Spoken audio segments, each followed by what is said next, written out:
ده جدول الترتيب الدوري المصري لحد وقتنا هذا، موسم 24 اهو. وعندكم المباريات اهي، كل فرقه لعبه كام ماتش؟ الفرقه دي لعبه 14، اللي تحتها 15، المركز الثالث 12، ننزل تحت 14 15، ننزل تحت الاهلي لعب 8 مباريات 8، تحتيها فرقه لعبه 13، تحتيها بلديه المحله 16، تحت بلديه المحله الزمالك 11. قول لي ايه دي؟ ده ايه ده؟ ايه الجدول ده؟ والنادي الاهلي لعب 8 مباريات، اقل فرقه لعبت. اكتر فرقه لعبت بلديه المحله 16 مباراه. طب قول لي ازاي الضعف؟ في فرقه بتاجل لها 8 مباريات؟ هتقول لي اصل الاهلي اتاجل له 8 مباريات علشان هو اكتر فرقه بتشارك في بطولات غير الدوري المحلي. طيب هو الاهلي بيشارك في ايه؟ في دوري ابطال افريقيا وصعد ربع نهائي، عشان كده اتاجل له 8 مباريات. مين صعد زي الاهلي في ربع دوري ابطال افريقيا؟ الترجي التونسي. ادي جدول ترتيب الدوري التونسي موسم 24، كل الفرق لعبت 12. طيب هتقول لي اصل الاهلي لعب زياده عن الترجي السوبر الافريقي.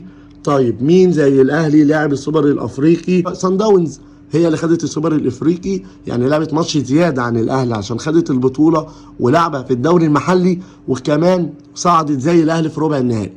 ميلودي صن داونز 18 20 يعني 18 ل 20 ماتشين بس اللي مؤجلين، وده الطبيعي في احسن دوله في العالم.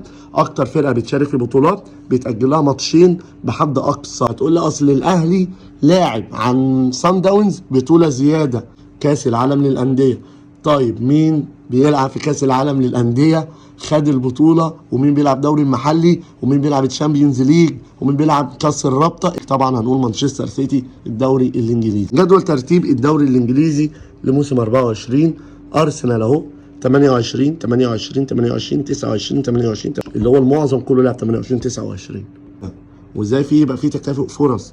ما طبيعي الاهلي ياخد الدوري المصري، وطبيعي ان الاهلي يوصل للشامبيونز ليج ويكسب بالوداد المغربي، لان الوداد المغربي بيلعب قبل ماتش النهائي ب3 ايام ماتش في الدوري المغربي، والاهلي مريح ما بيلعبش، بيتاجلوا مباراته.